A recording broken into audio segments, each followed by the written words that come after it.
تو حضرت میرا سوال یہ ہے کہ جب مولا کائنات کے ولایت کا اعلان کر دیا میرے آقا نے اور اقرار کرا دیا، تو حضور اکرم صلی اللہ علیہ وسلم کے بعد مولا کائنات مولا علی کرم اللہ وجہ الکریم علیہ الصلوۃ والسلام کو کائنات کا رہبر، رہنما اور سرپرست کیوں نہیں اقرار کیا گیا؟ کیوں نہیں انہیں مانا گیا کہ یہ بعد از محمد مصطفیٰ صلی اللہ علیہ وسلم کے ہمارے رہبر اور رہنما ہیں؟ کیوں نہیں مانا گیا بھائی؟ اسی لیے کہ وہ نبی کریم صلی اللہ علیہ وسلم جب اپنے بستر میں تھے مرض الموت کے وقت، کہا کہ میں کیسے وصیت لکھانا چاہتا ہوں کہ اگر وہ لکھ دوں تم کبھی گمراہ نہ ہو جاؤ گے، تو انہوں نے لکھنے نہیں دیا. انہوں نے لکھنے نہیں دیا. کیوں ان کو امیر المومنین علیہ السلام کو نہیں مانے؟ اسی لیے کہ جب حضرت موسیٰ علیہ السلام کوہ طور پہ گئے تھے تو بنی اسرائیل نے حضرت ہارون علیہ السلام کی اتباع چھوڑ دی، اور انہوں نے، اور وہ سب صحابی تھے، سب نہ صرف صحابی تھے، سب پیغمبر زادے تھے. اس زمانے میں اگر آپ ہوتے ہیں نا، اس زمانے میں سب سے شریف خاندان، سب سے شریف قبیلہ کون تھا؟ بنی اسرائیل تھے. یعنی دنیا میں مومن اور کوئی نہیں تھے. یا تو حضرت ابراہیم اسماعیل علیہ السلام کی اولاد تھوڑی بہت تھی مکے میں، جو ان کے نسل کہتے ہیں نا وہ، یا تو حضرت، لیکن بقیہ جو بڑا قبیلہ تھا مومنین کا، اہل اسلام کا، کتابوں کا، انبیاء کا ماننے والا، سب بنی اسرائیل تھے. صرف یہی تھے، دنیا میں اور کوئی نہیں تھے اس زمانے. اور یہ سب پیغمبر زادہ تھے، اور اللہ تعالیٰ نے ان کو قرآن مجید میں فرمایا کہ میں نے ان کو فضیلت دی ہے. اور انہوں نے کیسے کیسے معجزات دیکھے، وہ معجزات دیکھے کہ انسان عقل سے حیران رہ جاتا ہے. موسیٰ علیہ السلام، فرعون، دیکھیں ابھی ہمارے زمانے میں جو جتنا بڑا سپر پاور ہے امریکہ نہیں کہتا کہ میں خدا ہوں.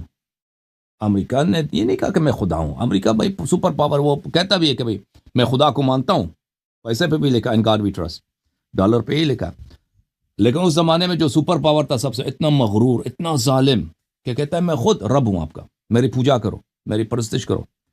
اور پھر وہ اسی قبیلے کے بچوں کو قتل کرتا تھا. بنی اسرائیل کے اگر کوئی بچہ پیدا ہوتا ہے تو اس کو قتل کرتا تھا، بچی ہوتا تھا تو اس کو چھوڑ دیتے تھے.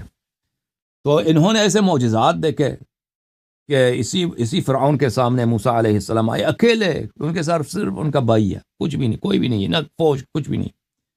موسیٰ علیہ السلام نے ان کو للکارا کہ میں پیغمبر ہوں اللہ کی جانب سے، تو خدا نہیں ہے، تو رب نہیں ہے، وحدہ لا شریک ایک اللہ ہے زمین و آسمان کا. اور پھر اس کو کہا کہ بنی اسرائیل کو چھوڑ دو، ان پہ ظلم کر رہا ہو، ان کو غلام نہ بناؤ اور میری نبوت کو تسلیم کرو. پھر انہوں نے کہا کہ تو ایک جادوگر ہے، تیرے مقابلے میں ہم جادوگر لاتے ہیں. ان کو شرمندہ کرنے کے لیے جادوگروں کو پیسے دیے، ان کو جا کے لے کے آئے.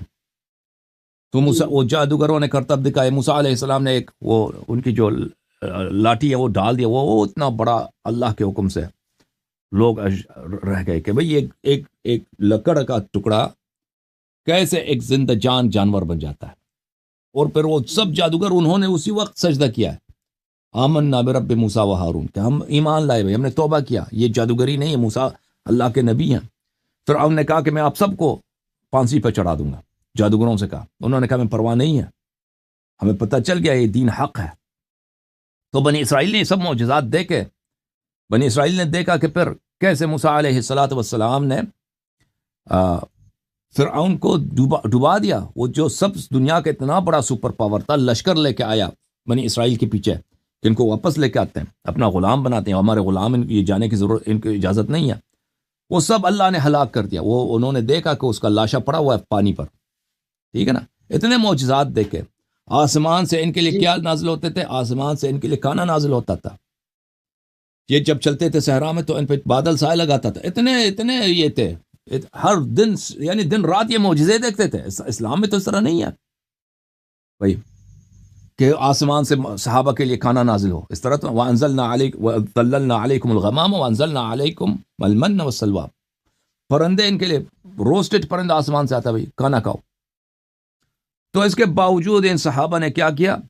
صحابہ نے جو ہی موسیٰ علیہ السلام پہاڑی پہ گئے، ہارون علیہ السلام کو کہا کہ تم کو بولنے کی اجازت نہیں ہے، زیادہ بولو گے تو آپ کو قتل کر دیں گے. ہم نے اپنی دین چینج کیا بھائی، نہ تو نبی ہے نہ موسیٰ، کچھ بھی نہیں ہے بھائی. ہمارا رب یہ بچڑا ہے. وہ بچڑا بھی کیسے بچڑا ہے؟ وہ لوہے کا ایک مجسمہ ہے. وہ اس نے تانبے کا یا مثلا سونا وغیرہ چاندی ملا ملا کے اس نے ایک مجسمہ بنایا.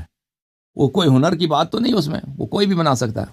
بس یہ تھا کہ اس میں ہوا کے ایک جگہ رکھایا تھا, اس نے ہوا چلتی تھی تو ہوا اس کے منہ سے, اس کے پیچھے سے داخل ہوا, منہ سے نکلتا ہے تو اس کے منہ سے آواز نکلتی ہے, مثلا سیٹی بجتی ہے اس سے, اوے ہمارا رب بولتا ہے, ہمارا رب بول رہا ہے. بھائی صحابہ کرام سب خوش ہو گئے ہیں کہ بھائی ہمارا رب یہ بول رہا ہے. رب کیا بول رہا ہے؟ یہ ایک مجسمہ ہے وہ اس سے سیٹی بجتی ہے, بس ہوا چلتی ہے تو اس سے سیٹی کی آواز نکلتی ہے. تو اس کے سامنے تراویح پڑھو بھائی, نماز تراویح, نماز جماعت, یہ بھائی سجدے کرو, رکو, اتنا ایسا رب ہے, ایسا رب کسی نے نہیں دیکھا. تو بھائی یہی حالت ہے نا. اور نبی کریم صلی اللہ علیہ وسلم کی یہ حدیث متواتر ہے بھائی, لَتَتَّبِعُنَّ سُنَنَ مَنْ كَانَ قَبْلَكُمْ شِبْرًا بِشِبْرٍ وَذِرَاعًا بِذِرَاعٍ, کہ تم سے پہلے والی جو امتیں تھیں تم ان کے روش پہ چلو گے. اپنی امت سے فرمایا, منہ بمنہ, قدم بقدم, بالش ببالش, ان کے نقش قدم پہ چلو گے. تو یہ تو کوئی تعجب کی بات, یہ اگر نہ مانے پیغمبر کی بات تو یہ تو کوئی نئی بات نہیں ہے. انبیاء کی کہانی یہی ہے کہ ان کے امتوں نے ان کی بات نہیں مانی ہے. بالخصوص جب وہ دنیا سے گئے ہیں تو ان کی کتاب کو چینج کیا بھائی. سب انبیاء کی یہی بات ہے, ان کی سنت کو چینج کیا, ان کی شریعت کو چینج کیا, ان کے اوصیاء کو قتل کیا بھائی. یہ کوئی نئی بات تو نہیں ہے, یہ ہمیشہ یہ ہوتا رہا ہے بھائی.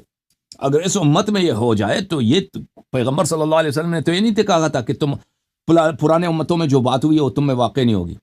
پیغمبر صلی اللہ علیہ وسلم, یہ بخاری میں ہے, مسلم میں ہے, کہ تم پرانے امت, بخاری ہے کہ تم پرانے امتوں کے نقش قدم پہ چلو گے.